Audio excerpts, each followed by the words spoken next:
É uma alegria estar aqui com vocês. Sempre que nós estamos predispostos ao trabalho, o trabalho nos visita. Então é importante que nos apetrechemos sempre, que busquemos o ferramental necessário para que as solicitações da vida, no dia a dia, nos torne realmente peças importantes do advento do Cristo, da boa nova, desta boa notícia, porque nós não somos cristãos apenas no centro espírita, ou para o irmão católico lá na sua igreja, ou para o irmão da Umbanda lá no seu centro, ou para o muçulmano lá virado para Meca. Nós temos que entender o ensinamento, independente da vocação religiosa de cada uma das religiões, obedecendo àquela noção, aquele entendimento, quando Kardec pergunta para as entidades venerandas qual o espírito mais perfeito que já habitou a face da Terra. E os espíritos respondem de maneira lacônica: vede Jesus. Jesus é o tipo de perfeição moral a que pode aspirar a humanidade na Terra. Deus nos oferece como sendo a expressão mais pura de sua lei. Então, independente da vocação religiosa, das várias religiões, das várias seitas, é o Cristo Jesus de Nazaré, sim, o guia e modelo. Isso não é apanágio da doutrina espírita. Isso é o entendimento maior e fecundo, porque Ele é o soberano Senhor, o governador do nosso planeta. Foi o único espírito que encarnou neste mundo, e já era puro. Ele veio nos dar este testemunho, e o legado do Cristo, qual é? Somos nós que estamos aqui, e Ele deseja os nossos braços, as nossas pernas, os nossos olhos, os nossos ouvidos. O reino de Deus está sendo implantado na face da terra através da nossa atitude, da nossa ação. E olha que coisa interessante e importante. O Kardec trabalha lá na lei de sociedade se a questão social, se viver em sociedade faz parte da lei natural. Os espíritos respondem que sim, que viver em sociedade faz parte da lei natural, porque nós não conseguimos evoluir sozinhos. Nós aprendemos e vamos repartir o que aprendemos, e é nesta partilha que nós vamos ombreando uns com os outros, acertando as nossas arestas, chegando novamente lá no plano espiritual, na erraticidade, naquele espaço de tempo em que vai intermediar uma reencarnação e outra, e vamos nos deparar com coisas complicadas que fizemos e planejando uma nova situação, mas mesmo já com a visão amplificada lá no plano espiritual, os espíritos asseveram: para a evolução ter o seu curso é necessário a prova de uma nova existência. E isto é permeado pelas questões de provas e expiações. Cada um de nós vai ter aquele madeiro mais direcionado para a expiação, do qual me incluo, e a grande massa daqueles que nos encontramos aqui, e aqueles já aquinhoados pelas vivências já bem experienciadas, vão pedir algumas provas para alavancar o seu processo na direção da espiritualidade superior. É muito oportuno nós trabalharmos esta questão do ensinamento cristão, da questão evangélica, dentro desse panorama muito mais vasto, que é o nosso exemplo. E o que foi pedido, o que foi solicitado, é para que nós trabalhemos as questões da moral cristã no ambiente social com uma direção muito própria nas questões de mídias sociais. E aí o que acontece? Se os senhores e as senhoras forem se debruçar nos estudos mais recentes em torno das questões de mídias sociais, para aqueles que nunca estudaram, leram artigos científicos ou até mesmo artigos para leigos, vão se assustar. Há uns 4 anos eu comecei a me debruçar nesta questão e preparando aula para adolescentes, e me assustei. Eu fui conversar com os psiquiatras, com os psicólogos, para realmente saber se aquilo estava acontecendo mesmo. E Vocês sabem, tem informação de qual tipo de medicamento que é mais dispensado na rede pública de saúde? Medicação para dor? Antibiótico? Medicação para as doenças crônicas, diabetes, pressão alta, hipercolesterolemia? Não. São medicamentos, tanto medicamentos neuropsicoativos, quanto todas as drogas que estão relacionadas com os transtornos com sofrimento mental. Isso já está causando um problema de congestionamento no abastecimento da rede. Isso é divulgado. Quem está dentro da estrutura sabe como é que isso está acontecendo. Inclusive, as unidades de saúde estão se apetrechando para que as unidades tenham perfis de assistência também com psiquiatras e psicólogos, coisa que antes não tinha. Existe um ramo da psiquiatria que está trabalhando, ou melhor dizendo, da pediatria, que está trabalhando psiquiatria. O indivíduo está estudando pediatria, só que ele tem que se apetrechar em psicologia infantil para entender esse mecanismo infantil, porque as crianças estão entrando em transtornos mentais, em sofrimento mental, coisa que não acontecia. E aí foi se buscar o fio de Ariadne, onde é que está isto, qual é o motivo? Kardec pergunta a respeito da educação, se os pais são responsáveis pelo processo educativo dos filhos. Essa responsabilidade transcende a esta encarnação, está lá plantada na outra vida, pois nós acordamos estar com estes seres hoje aqui. E quando estes passos são ultrapassados, problemas vêm. A raiz de uma série de problemas de ordem psicológica está lá na outra vida e lá naquele processo da infância. E aí os psiquiatras nos posicionaram, os colegas conversando, que nem eles têm o diagnóstico, a nômina correta para trabalhar essas questões, tanto do convívio social negligenciado. O que é o convívio social negligenciado? Lembram-se dos ritos de passagem? Aqueles encontros de família, aquelas situações que aconteciam e que neto respeita avô, que respeita o tio. Em algumas famílias, e eu faço parte desse grupo dos mais antigos, nós tomávamos a bênção para os mais antigos. Lembram-se, mas como você é careta, vão falar os mais jovens, não?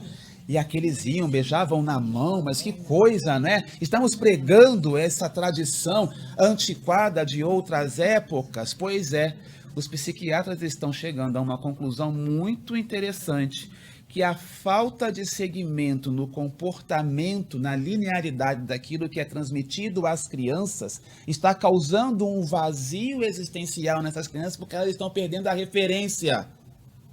O herói passa a ser aquele que a criança joga, passa a ser aquele ídolo do esporte, ou um youtuber desarmonizado que repete uma série de coisas e as pessoas seguem.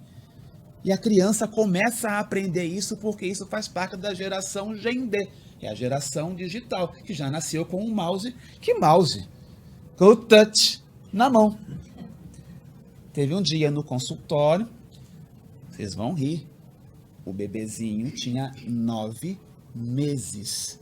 A mãe passando em consulta, e aí eu ali concentrado na consulta, daqui a pouco o nenê ficou inquieto, começou a ficar irritado e aquele choro de irritação.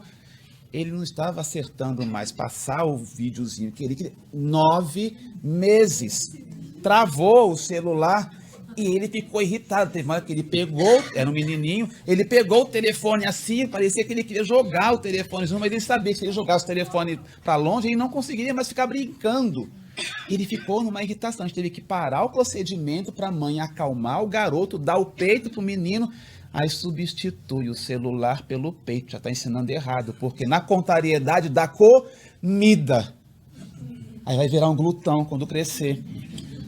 Olha o problema, ou seja, aquelas situações que nós aprendíamos e eram muito tranquilas e naturais, não é aquele comportamento antiquado, antigo, lá do passado, mas acompanharmos o fluxo natural da vida. O respeito aos cabelos brancos daqueles que estão mais à frente, Dá licença, por favor, muito obrigado. Ensinar estas questões às crianças faz parte de um cotidiano que, às vezes, pai e mãe atabalhoados no dia, porque tem que acordar às 5, preparar a bolsa da criança, entregar a criança às 7 na creche, porque tem um serviço, um trabalho para entregar, e os dois trabalham, e ainda tem o pós-graduação à noite que tem que fazer, e um chega mais cedo para fazer a comida. Cadê o filho? Nós passamos por isto. E aí, como é que a gente vai educar? Como é que a gente vai transmitir valores? E aí depois não quer que a criança vire um neurótico quando virar adolescente? Aí vai fazer o seguinte, traz para o centro espírita para passar na evangelização e receber passe. Quem que tem que receber o passe? É o perturbado da mãe e do pai. Não somente o passe, mas um puxão de orelha do orientador espiritual. Por quê? Nós pegamos tantas coisas para fazer e esquecemos que para viver nós não precisamos de tantas coisas. Sabe quando que, entre aspas, esta ficha cai? Quando a madureza chega e a gente olha para trás e... se eu pudesse fazer diferente. Não dá, não. Não dá para fazer diferente. E os sinais da espiritualidade são constantes, fazendo-nos refletir. Só que eles estão ficando muito mais contundentes porque nós estamos adoecendo. Não com aquelas doenças antigas, e sim com doenças antigas com roupagem nova que não respondem aos medicamentos. Antigamente nós chamávamos doenças psicossomáticas. Sujeito muito nervoso, bilioso, não? Gastrite. Não é assim? Hoje estamos infartando muito mais cedo. Estamos destrambelhando o nosso sistema imunológico. E as infecções estão ficando muito mais resistentes porque nós não tomamos os medicamentos da maneira correta. E tudo isso aí é espiritual, porque mente sã, corpo são. Então a gente vibra, se estamos orando e vigiando para não cair em tentação, não vamos depletar o nosso corpo. E olha que coisa importante. Tudo isso tem a ver com o Evangelho do Cristo, Jesus de Nazaré? É lógico que sim. Porque se nós estamos diante de um momento, numa fase de transição, em que os valores estão sendo questionados, em que as ideias estão sendo trazidas para que nós possamos discutir estas ideias de maneira tranquila, sem nenhum preconceito, por que é que nós não conseguimos respeitar o ponto de vista um do outro? Existem crimes por conta de uma série de situações, crimes passionais, existem as situações relacionadas com a xenofobia, com a homofobia, com as questões relacionadas com a mulher. A Lei Maria da Penha conseguiu segurar os feminicídios. Cada vez mais eles estão aumentando, uma atrocidade, uma barbaridade, em pleno alvorecer da era cósmica. O que está acontecendo com a gente? O comportamento evangélico no calor fundo dentro de nós, o exemplo do madeiro, do Cristo, não consegue modificar os nossos corações. Estamos esperando o Cristo Jesus de Nazaré voltar para que a gente faça alguma coisa. Olha como nós não conseguimos nos mobilizar. Nós passamos por isso agora, há pouco tempo, na época da Copa. O Brasil literalmente para. Não para. Nós não conseguimos parar para modificar a conjuntura política do país.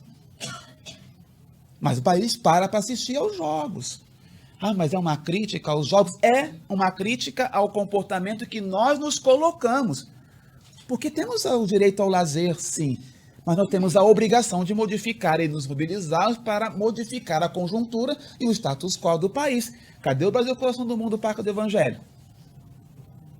Quem é que vai modificar essa conjuntura para que esse país, coração do mundo, essa parte do Evangelho aconteça realmente? Já que o Cristo precisa dos nossos braços, das nossas pernas, dos nossos ouvidos, da nossa boca, o que é que nós estamos esperando para fazer com relação a isto? Todo esse movimento, ele é lógico que depende de cada um de nós ir buscar um ferramental necessário, instrumentos necessários para que possamos nos posicionar. Um grupo como este, que responde a uma energética espiritual, tem todo um comando, e o direcionamento é dos benfeitores espirituais. Mas se nós, não sintonizarmos com esta esfera de luzes, o trabalho só com boa vontade não vai se realizar, porque a gente vai sair da diretriz. Porque há um comando, há uma determinação. Há uma citação lá no Evangelho segundo o Espiritismo, em que é mais ou menos assim: os Espíritos do Senhor, como um exército que se movimenta, vem de todas as partes, ou seja, na época do Kardec, os espíritos estavam se manifestando em todos os lugares, e essa citação do Espírito de verdade faz alusão a como se os espíritos fossem um exército que estivesse se manifestando, obedecendo a um comando. Então existe um comando, existe uma hierarquia, existe uma determinação. A determinação divina é de sermos perfeitos e felizes. Um dia, esse um dia que é o problema para a gente, porque a gente não consegue movimentar as energias para buscar isso no agora. Estamos aqui buscando melhorar numa casa que tem uma história. E só quem conhece a história, que vem desde o início, e eu não faço parte deste início abençoado, mas conheço a história, diz o quanto é grandioso estar aqui, única e exclusivamente obedecendo às diretrizes do Cristo Jesus de Nazaré, sob a égide de uma entidade veneranda que coordena todo um trabalho. Mas se não houver sintonia, este plus daqueles que estão na tarefa, o serviço não sai. Ele não vai sair de maneira correta como tem que acontecer. É esta a sintonia que nós não temos quando falamos a respeito de Jesus de Nazaré. Parece que o Cristo, parece não, o Cristo está lá no madeiro. Tira o Cristo do madeiro.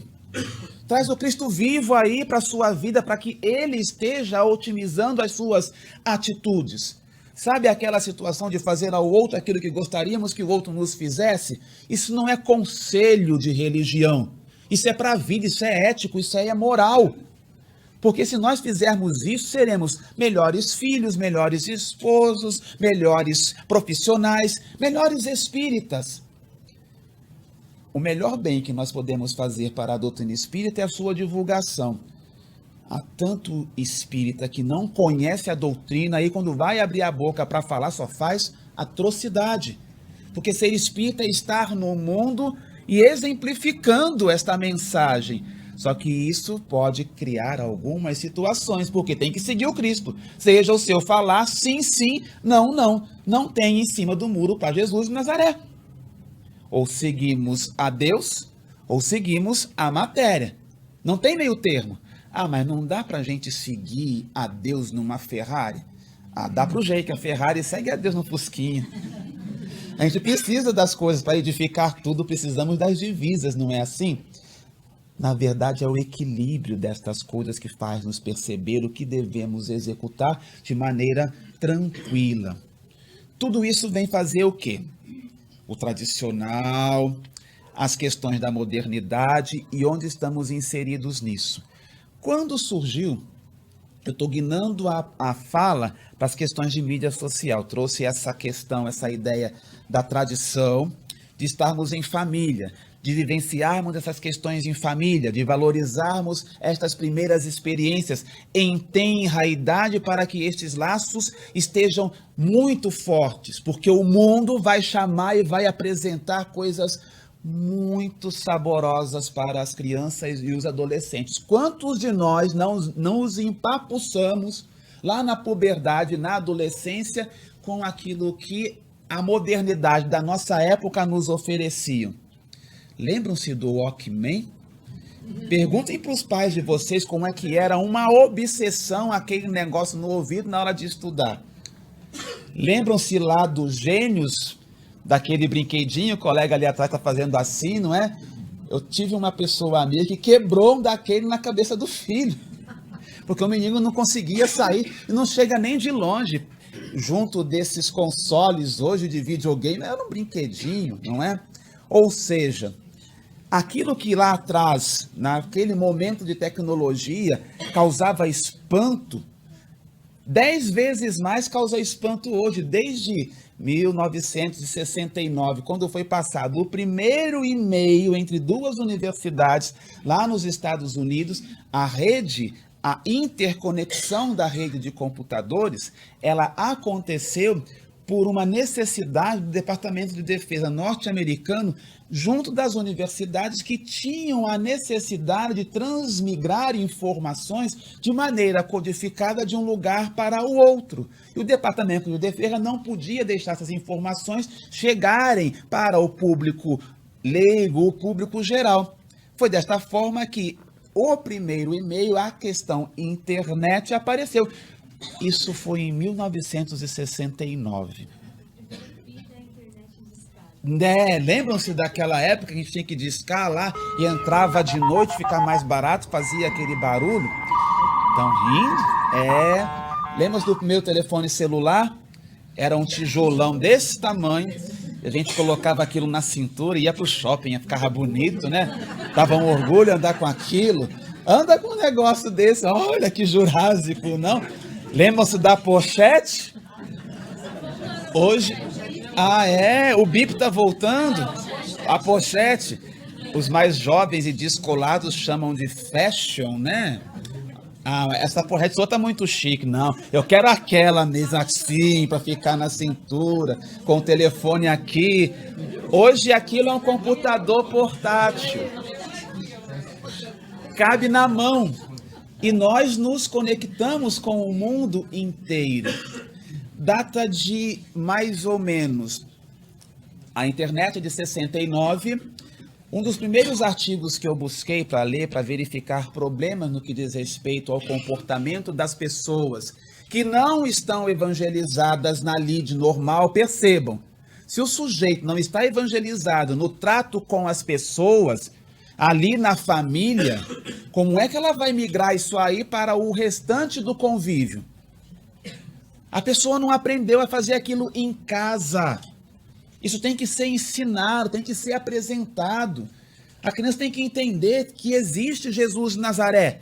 Tem que entender que existem os benfeitores espirituais. Tem que ser dito para a criança de maneira homeopática, na sua linguagem, a respeito da lei de Deus que está gravada na consciência para que ela vá sedimentando no dia a dia, no convívio com as pessoas, através do exemplo, que é necessário respeitar o direito de ir e vir do outro. Se o sujeito não aprendeu isto em casa, é por isso que nós centramos nas questões de família, no convívio, no contato, nos valores, nas questões de tradição, como é que o indivíduo vai levar isso aí para fora? Outras famílias têm outras culturas, outros modos operandes, e aí é muito constante nas crianças e nos adolescentes eles trazerem as questões de fora e falando assim, na casa do meu amigo pode. Aí com muito carinho, tranquilidade, olha filho, querida, filha ou filho, justamente, aqui nós fazemos deste jeito, por conta disso, disso e disso, porque não existe o porquê não. Isso vai para o restante da vida, porque a gente aprende a conversar. Tudo se conversa. Por que que os casais se desentendem tanto hoje em dia? Porque não conversam. E aí existem casamentos que são expiatórios, provacionais. Aqueles abençoados, é só de vocês aqui que são do Jake. O restante de quem não é do Jake é só expiação e prova, porque ou complicação viver a dois, não? A gente jura amor eterno no altar, não é? Eu sempre brinco com essas questões. Faz parte do contexto evangélico, quando a gente encontra a moça linda, né? É tudo no inho, né? Já viram os apelidos que a gente dá? É inha pra cá, é inho pra cá, e passa o tempo, a gente vai ficando ão, né?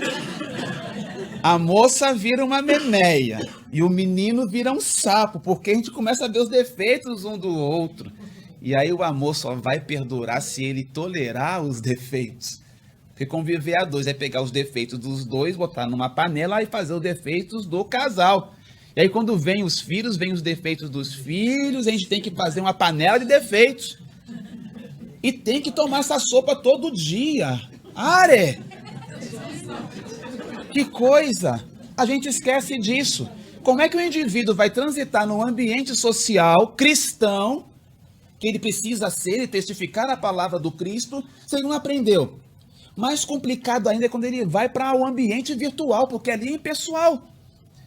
Um primeiro artigo que eu busquei para estudar, data de 99, o professor Stanfield, ele trabalhou essas questões de mídias sociais, mostrando que 6%, isso em 1999, naquela época, 6% das pessoas que acessavam conteúdos de mídias sociais ficavam compulsivos. Os artigos atuais, eles relacionam 40% das pessoas que acessam as mídias sociais viram compulsivos e pacientes da famosa geração dos dependentes de internet. Faça um recorte. 100 pessoas que acessarem, 40 vão ficar viciados. E aí tem indicadores para fragmentar isto. E mais complicado ainda, aquele ambiente de impessoalidade, porque você saiu do corpo. Olha que coisa interessante, não? Na internet a gente desencarna. É verdade, você não é mais você. Você é um avatar, você desencarnou. Você coloca ali o que você quiser, ali você plasma o que você quiser, um agênere fluídico. Ponto. A internet desencarna as pessoas. Tanto isso aí, dentro do aspecto fictício, é verdade que tem pessoas que perdem o padrão de identidade psicológica para viver aquela identidade virtual. Isso é o ápice do processo psicopatológico, precisa de tratamento. E os consultórios estão repletos de pessoas que vivem de maneira dupla. Uma situação virtual e criam um avatar mesmo. E outra situação real. Não, isso aqui é para a família e tal, mas eu vivo nesse outro ambiente aqui, porque ela mistura toda essa situação. Na mente não consegue transitar sozinha. Cadê o Cristo, Jesus de Nazaré nessa história aí? Não tem. O indivíduo não consegue acessar essas informações. Porque essa impessoalidade vai recrudescer a violência, a pessoa vai querer entrar em discussões e manter o seu ponto de vista, o seu temperamento, o seu lado mais colérico. Quantas dificuldades tem no que diz respeito a isso? E aí nós não estamos nem falando no campo da sexualidade, porque isso aí é outra palestra.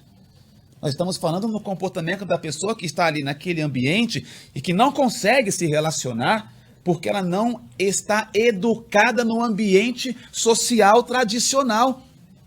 Os psicólogos, os psiquiatras e junto disso os pedagogos estão tentando edificar uma regra de conduta para o trânsito na internet. Tem cabimento um negócio desse? Isso pode, isso não pode, mas não tem jurisprudência para isso. Isso é muito sério. Por que é muito complicado as questões de crimes virtuais? Porque tem que criar uma legislação, tem de criar uma jurisprudência para isso. E aí nós ficamos imaginando que isso é uma brincadeira e não é. Delegar isso aí para a criança, para o adolescente arbitrar sozinho, os adultos que somos nós não conseguimos transitar com isto sozinho. Onde é que está o perfil que vai fazer, que vai localizar essas questões sociais dentro de um processo psicopatológico? Vamos fazer um paralelo com outras questões. Quando o sujeito é muito tímido e lá ele está numa balada e ele quer chegar próximo a uma menina, o garoto sabe que se ele se alcoolizar vai dar uma euforia, os padrões e modelos vão cair e ele vai se encher de coragem para chegar naquela moça que ele gosta muito ou que é apenas atraente para ele para falar alguma coisa. Então ele precisou de uma droga psicoativa que é o álcool. Ah, mas é droga lícita. Álcool é um dos maiores dissociadores de família. Depois do álcool vem as drogas mais pesadas, e aí estão aí as clínicas de reabilitação que não conseguem reabilitar as pessoas. Estava ouvindo uma entrevista do Anthony Hopkins, o ator norte-americano, falando da sua luta, tá velhinho, da sua luta até hoje no que diz respeito ao alcoolismo. Isso é para uma vida e destrói as famílias. Então, não tem essa conversa, não, mas aquilo ali pode... é droga. Ah, mas aquele vinho no almoço e tal. Tenha cuidado, porque a criança ela não consegue perceber dois modelos. Mas você não falou que isso aí não pode? Por que está tomando?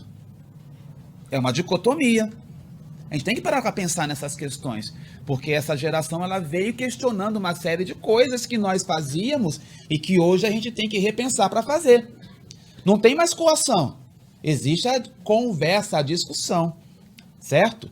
E todos esses modelos que nós estamos aqui evocando para raciocinar dizem respeito a como nos aproximamos um do outro. Então esse garoto vai tomar alguma coisa, vai ficar mais alegrezinho e vai chegar na moça, vai conversar e vai se sentir o que? Realizado. Então existia um start para que aquilo acontecesse. Onde é que isso trabalha aí dentro da gente no convívio social? Quando a gente se encontra com as outras pessoas, qual é o órgão de captação ou a estrutura de captação de tudo aquilo que a gente percebe? O nosso sistema nervoso central.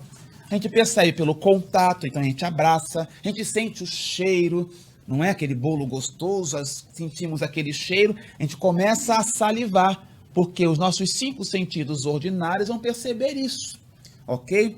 Isso vai favorecer uma química, um quimismo cerebral.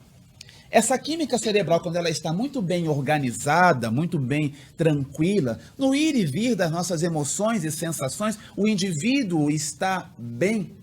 Essa química é produzida de maneira a satisfazer os nossos impulsos biológicos e também aquilo que a nossa mente emite. A mente é um órgão extrafísico, é patrimônio do espírito. A mente não é o cérebro. Os psiquiatras não sabem entender por que em determinadas situações que tem um cérebro equilibrado, favorecendo uma química tranquila e bem dosada, este cérebro não consegue emitir sinais de saúde. É porque quem está doente é o espírito. É a mente que é patrimônio do espírito, que precisa ser corrigida, resolvida. E não vai resolver tomando o remédio, porque o remédio só vai tratar o sintoma. A origem, a etiologia não dá para ser tratada. O que acontece quando nós nos estimulamos muito no ódio, na cólera, ou na mente delituosa, ou no vício? Nós destrambelhamos todo este quimismo cerebral. Qual é o neurotransmissor? E aí os neurotransmissores são substâncias que são fabricadas na nossa estrutura neuroencefálica. E estas estruturas, esta química, é o que vai nos dar o tônus, o equilíbrio. Já ouviram falar na noradrenalina? Quando o senhor, a senhora faz um esporte radical, adrenalina pura, pulou de bungee jump, né? Selva! O coração bate muito, piloereção, pupila dilata, as narinas aumentam para o ar entrar mais, porque a noradrenalina desencadeia tudo isso aí no nosso sistema nervoso neurovegetativo. Existem outras drogas, dopamina, que trabalha o quê? O tônus muscular, o movimento. Quando este neurotransmissor está escasso, o paciente que tem Parkinson para de movimentar. Ele perde essa questão do movimento. Existe serotonina, que está relacionado com o quê? Os ritmos de sono e vigília, comportamento sexual, as questões relacionadas com alimentação. Na sua falta, serotonina, depressão, transtornos alimentares, transtornos do sono. Mas por que o Adriano está falando isso numa apresentação de Evangelho de Cristo no comportamento social? Porque quando nós nos encolerizamos, quando nós ficamos na licenciosidade, nós alteramos isso e o nosso padrão comportamental modifica, porque a mente complicada plasma no cérebro que estava equilibrado um desarranjo total que vai desencadear em transtornos, desequilíbrios, fobias, neuroses. E aí vem transtorno de ansiedade, síndrome do pânico, as fobias, transtorno obsessivo compulsivo e por aí vai. Hoje a gente pega tudo isso aí e coloca no mesmo balde chamado de sofrimento mental, que vai assambarcar bullying, assédio moral, as questões relacionadas com práticas sexuais desequilibradas. Coloca tudo isso aí, o assédio, a pessoa que vive em sofrimento mental vai desencadear estes transtornos. E o nosso comportamento social repetitivo vai fazer com que nós nos comportemos como autômatos. Eu trabalho numa região muito complexa, endêmica para violência, para comportamento de risco, e por falta de apoio do Estado. A gente está falando do extremo da Zona Leste. Quem já ouviu falar de cidade de Tiradentes sabe muito bem do que eu estou falando. Extremo da Zona Leste. É lá o focinho do cachorro, lá no mapa do município de São Paulo, terra de ninguém, comando do PCC. O QG do PCC está ali, ok? E aí aqueles adolescentes, aquelas meninas, meninos, aquelas pessoas, não tem para onde ir, não tem lazer. Eles fazem o fluxo. O fluxo é o baile funk.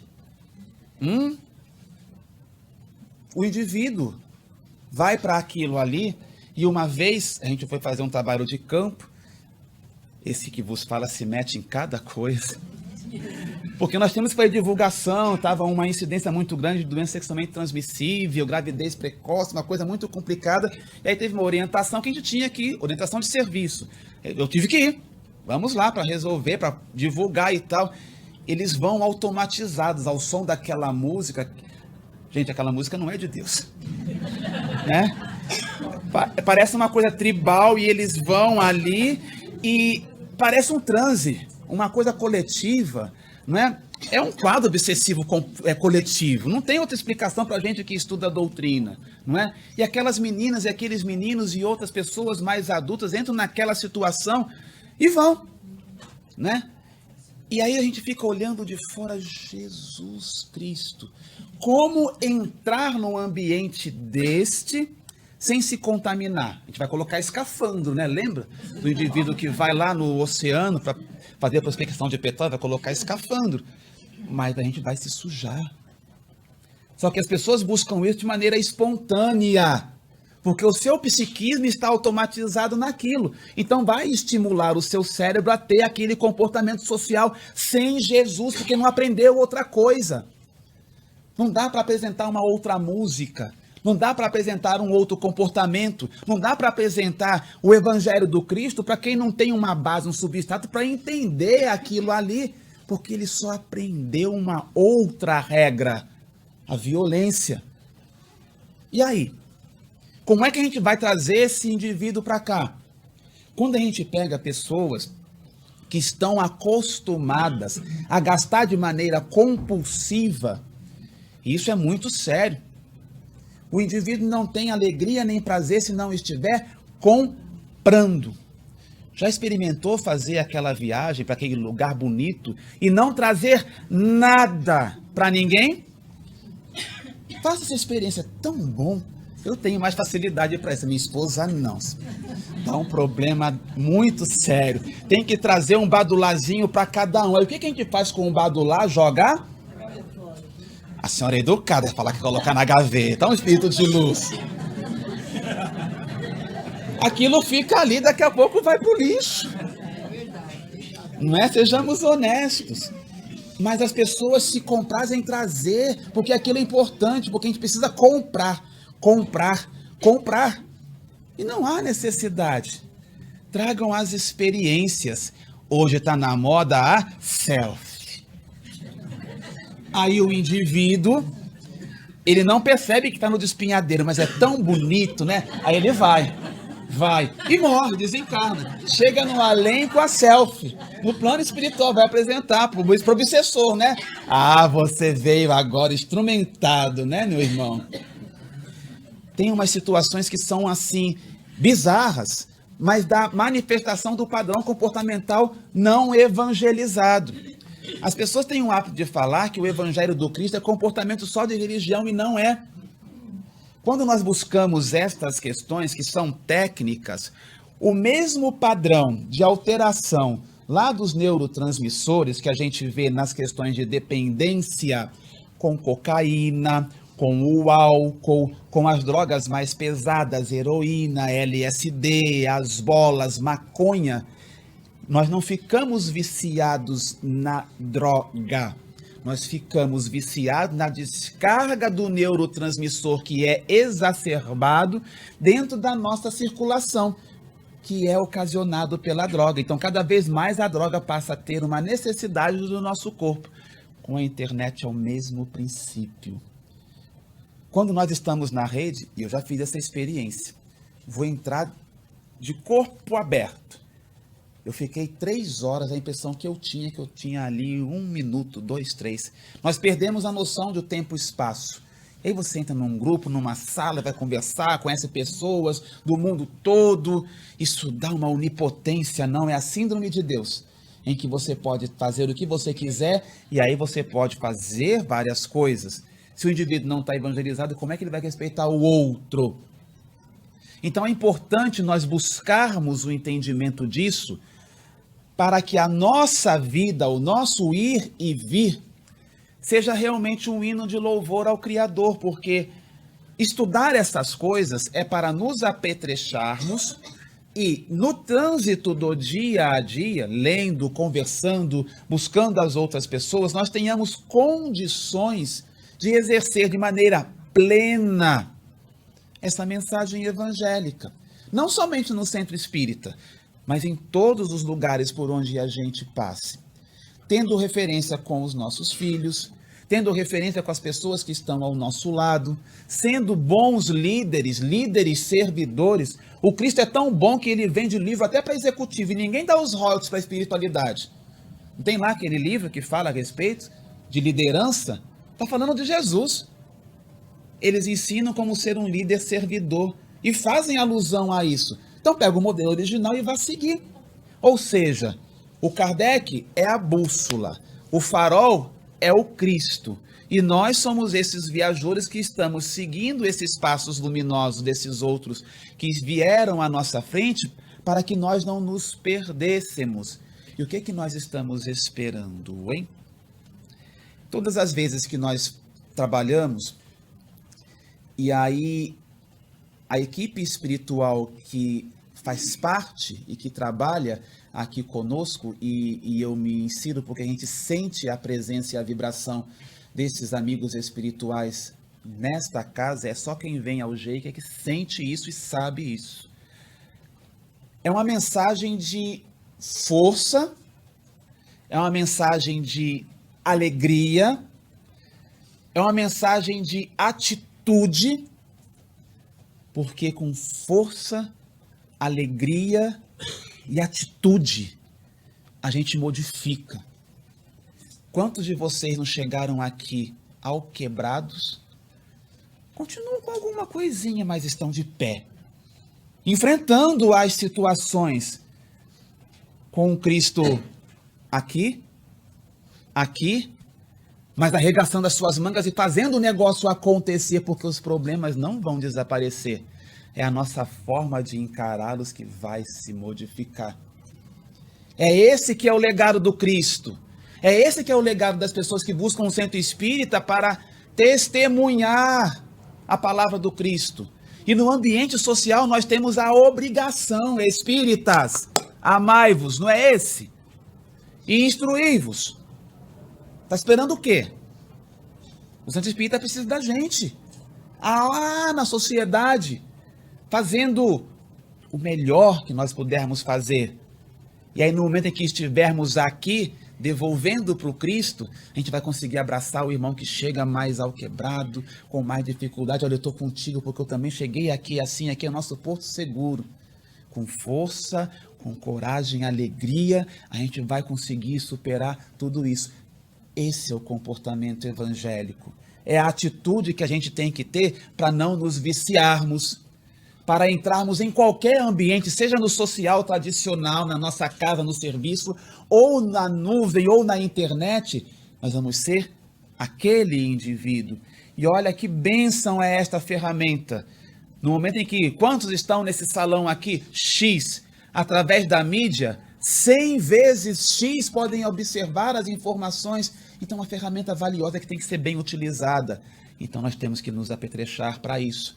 Nós temos que estar neste movimento, sim, mas nós temos que ter o DNA do Cristo, o DNA de Kardec e muita alegria, muito amor para testemunhar a palavra do Cristo. Porque vamos convir também, porque algumas pessoas acham, porque são espíritas, que tem que trazer aquele ar sisudo, iracundo. O espírita tem que ser alegre, porque ele entende a mensagem, ele tem que saber aquilo que está fazendo. Então ele tem que testemunhar a palavra do Cristo com destemor e enfrentar. Já pensou se Paulo de Tarso fosse lá perder a cabeça chorando?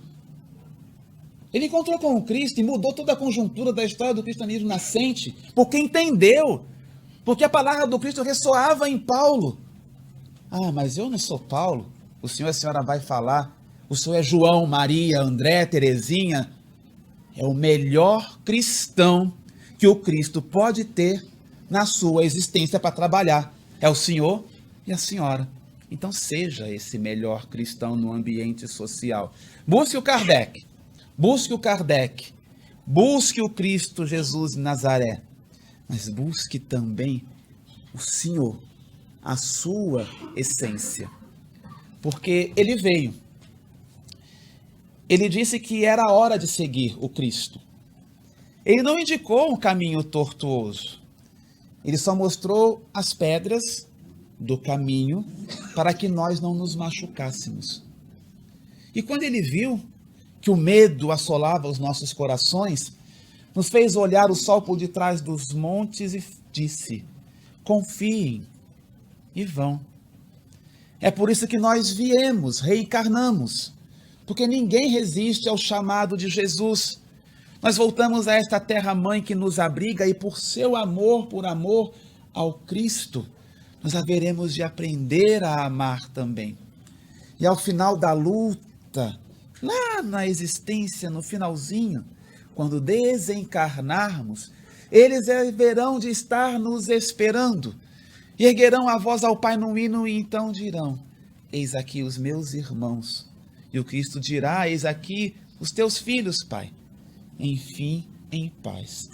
É por isso que viemos, porque ninguém resiste ao chamado de Jesus. Ninguém resiste ao chamado do Jake. É por isso que nós estamos aqui. Tomara que vocês consigam voltar para casa com uma semente. O convívio social impõe que nós sejamos autênticos, de verdade.